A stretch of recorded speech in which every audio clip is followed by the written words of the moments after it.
morning sa lahat. Ito, yung mga ibon natin. Pagparin natin. Basta natin ang release door. Hindi na kailangan bugawin niya kung saan lilipad yan. Hindi na sila. Hindi naman dapat binubugaw para malipad.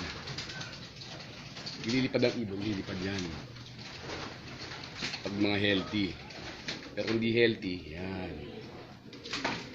Yan. Saan na sila? Saan na sila? Ayun. Yan na.